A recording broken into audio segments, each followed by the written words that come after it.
एक बार की बात है कि कबीरदास जी हमेशा की तरह अपने काम में मग्न होकर राम नाम रट रहे थे। तभी उनके पास कुछ तार्किक व्यक्ति आते हैं। उनमें से एक व्यक्ति उनसे पूछता है, कबीर जी आपने यह गले में क्या पहन रखा है? कबीर जी कहते हैं, यह कंठी है। कंठी यानी गले में पहने जाने वाली रुद्राक्ष की माला। तब दूसरा तार्किक व्यक्ति उनसे प्रश्न करता है, भाई अपने माथे पर यह क्या लगा रखा है?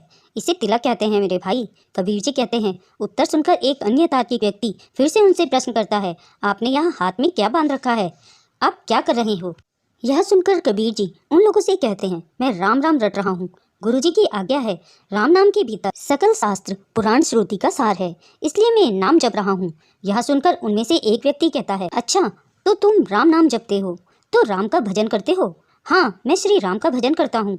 कबीर जी बोले, तो फिर कौन से राम का भजन करते हो? उस व्यक्ति ने कबीर जी से पूछा, कौन से राम? क्या राम भी बहुत सारे होते हैं? कबीर जी ने कहा। तो उनमें से एक व्यक्ति ने कहा, लो इन्हें यह तो पता ही नहीं कि कौन से राम का भजन करते हो, और लग गए भजन करने, जिसे यही नहीं पता कि राम कितने तरीके के होते हैं, तो भजन का क्या फल। अब यह कह के वे तार्किक व्यक्ति वहाँ से चलते समय कबीर जी को एक दोहा भी सुना गए। एक राम दशरथ का बेटा, एक राम घट घट में लेटा, एक राम का सकल पसारा, एक राम सभी से न्यारा। इनमें से कौन सा राम तुम्हारा? अब कबीर जी सोचने लगे कि मुझे तो यह पता ही नहीं कि राम भी बहुत हैं। मैं तो केवल यही जानता हूँ कि राम एक ही हैं। ये अच्छा संशय मेरे मन में डाल गए। पूछते हैं, कौन से राम का भजन करते हो? यह सब जब वह सोच रहे थे तो तभी उन्हें अपने गुरुजी की कही बात याद आ जाती है। गुरुजी ने कहा था, कोई संशय हो तो उसका निवारण कर लेना। तब कबीर जी ने सोचा, इस संशय का निवारण अपने गुरुजी के पास जाकर ही करता हूँ। बस फिर क्या था, कबीर जी पहुँचे अपने गुरुजी के पास। गुरुजी को प्रणाम कर एक और हाथ बांधकर खड़े हो गए। कबीर जी को देखकर गुरुजी बोले, आओ कबीर, क्या बात है? तब कबीर जी बोले, गुरुजी एक अजीब सा संशय चित्त में आ गया है। कौन सा संशय? गुरुजी ने पूछा। कबीर जी बोले, गुरुजी कुछ तार्किक विद्वान मेरे पास आए थे। मैं बैठा आपकी आज्ञा से राम नाम का भजन कर रहा था। तब वे मुझसे पूछने लगे, क्या कर रहे हो कबीर? मैंने कहा, राम राम रट रहा हूँ। फिर वह पूछने लगे कि कौन से राम का भजन कर रहे हो? तब मैंने उनसे पूछा कि क्या राम भी बहुत सारे होते हैं क्या? तो वह मेरे इस प्रश्न के उत्तर में मुझसे बोले, हाँ और क्या, तुम्हें यह भी नहीं पता क्या? जाते जाते मुझे एक दोहा भी सुनाकर चले गए। वह दोहा है, एक राम दशरथ का बेटा, एक राम घट घट में लेटा, एक राम का सकल पसारा, एक राम सभी से न्यारा, इनमें से कौन सा राम तुम्हारा? यह सुनकर गुरुजी बहुत खुश हुए और बड़े जोर से हंसने लगे। हंसते हुए कबीर से कहने लगे, बेटा ऐसी बात करने वाले एक दिन नहीं तुम्हारे जीवन में जीवन भर आएंगे, पर तुम्हें सजग रहना होगा। देखो यह सृष्टि विविधमयी है। जिसकी आंख पर जैसा चश्मा चढ़ा होता है उसको भगवान का वैसा ही रूप दिखाई देता है। कोई परमात्मा को ब्रह्मा कहता है, तो कोई परमात्मा कहता है, तो कोई ईश्वर कहता है, और कोई भगवान कहता है।